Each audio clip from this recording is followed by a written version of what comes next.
دیکھنے سننے والوں کا نام کو سلام پہنچے۔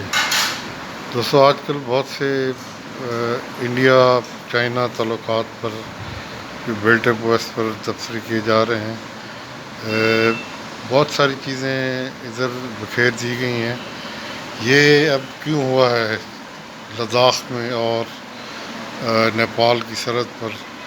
یہ چین نے جب یہ ون بیلٹ ون روڈ کا منصوبہ شروع کیا تھا تو یہ کیلکولیٹڈ موو تھی اور اس کے راہ میں آنے والی رکاوٹوں مسائل کے لیے لائحہ انہوں نے مرتب کر لیا تھا۔ اب یہ جو ڈیولپمنٹ ہوتی جاتی ہیں وہ اپنی پلیسمنٹس کرتے جا رہے ہیں۔ یہ دو الگ الگ سینیریو ہیں۔ ایک تو ہے کہ سی پیک چائنا کے لیے چائنا کی زندگی کے لیے اشارہ کی حیثیت رکھتا ہے۔ چنانچہ جب تک سی پیک کو تھریٹ نہیں تھا، کوئی میجر موو چائنا نے اس ضمن میں نہیں کی۔ یہ ایک رپورٹ آئی تھی کہ انڈیا امریکہ کو لداخ پر ایئر بیس دینے کی کوئی ڈیل ہو رہی ہے۔ اس کا جو بنیادی مقصد تھا امریکہ کا یہ تھا کہ چائنا کو روکا جائے، اس پر نظر رکھی جائے، اور نمبر 2 غور مسلمانوں کو چائنا کے خلاف کھڑا کیا جائے، جیسے بھارت نے ٹی ٹی پی اور بلوچستان لبریشن فرنٹ اور ایم کیو ایم کو کھڑا کیا تھا۔ یہ ان کا بنیادی مقصد تھا، اور چائنا تو یہ کبھی بھی اس کی اجازت نہیں دے سکتا تھا۔ جب یہ ڈیل میچور ہونے کی تھی تو انڈین سے ایک بہت بڑی غلطی ہوئی، وہ یہ کہ انہوں نے گلگت بلتستان کو ہتھیانے کے لیے برملا اظہار کیا کہ ہم گلگت بلتستان ہمارا حصہ اور ہم اس پر قبضہ کرنے جا رہے ہیں۔ یہ دو کیونکہ ہندو ہیں، یہ اپنے بات پیٹ میں نہیں رکھ سکتے، چنانچہ یہ اب جب ڈسکلوز ہو گیا، حالانکہ ہماری انٹیلیجنس ایجنسیز کو اس کا علم تھا، تو چنانچہ آپ نے دیکھا یہ چائنیز موو جو ہوئی لداخ پر، یہ ایسے ہی نہیں ہے کہ بیٹھے بیٹھے ہو گئی۔ اس کے پلان مرتب تھے کہ کیا سٹیپ اٹھایا جائے گا اور ہم اس کا کس طریقے سے رسپونڈ کریں گے۔ یہ ان کی جو 10-15 دن میں یہ اتنی بڑی ڈپلائمنٹ ہوئی ہے، انفراسٹرکچر، یہ ایسے نہیں ہے، یہ ایک پلان چیز تھی، اور اس کا موجب میں سمجھتا ہوں کہ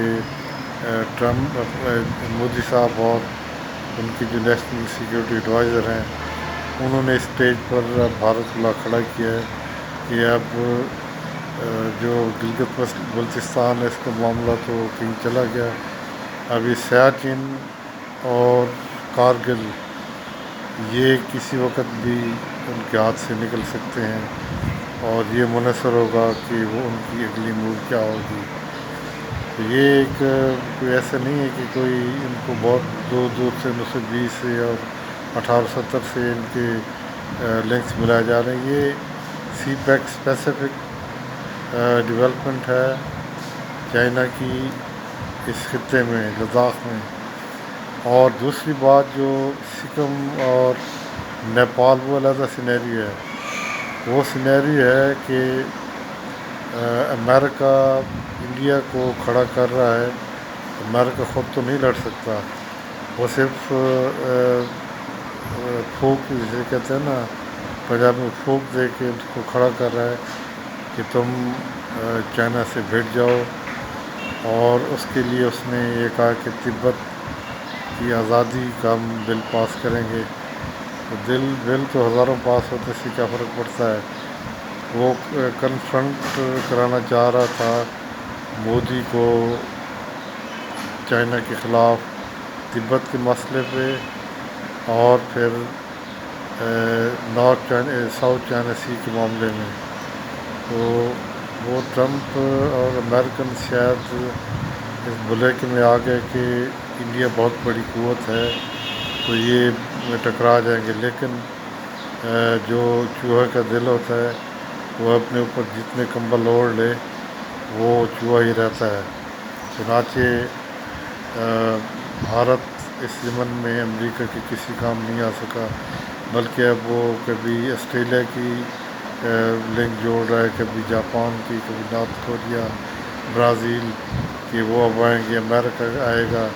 وہ خود اس ضمن میں فوجی طور پر کچھ بھی سکت نہیں رکھتا، نہ ہی جرت رکھتا ہے، نہ ہی دل رکھتا ہے۔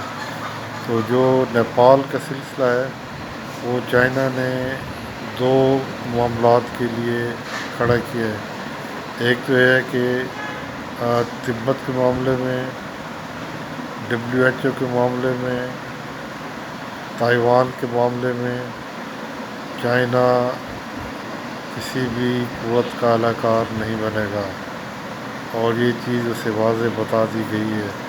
اگر اس نے اس ضمن میں تائیوان اور ہانگ کانگ کے بھی معاملہ ہے اور اس ضمن میں اس نے کوئی بھی پیش رفت کی اینٹی چائنا، تو پھر یہ معاملہ اور آگے بڑھے گا، اور سیون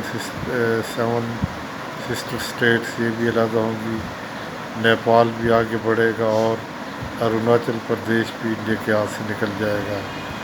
اب یہ دیکھیں کہ جتنی جرت بھارت کرتا ہے اتنی ہی اسے نقصان اٹھانا پڑے گا، اور یہی وجہ ہے کہ بھارت نے بزدلی میں ہی اپنی عافیت سمجھی ہے، اور یہ دونوں اسپیسیفک مووز ہیں، سی پیک اور ساؤتھ چائنا سی میں۔ تو ابھی دیکھتے ہیں کہ انڈینز اس سلسلے میں مزید کیا لائب اختیار کرتے ہیں۔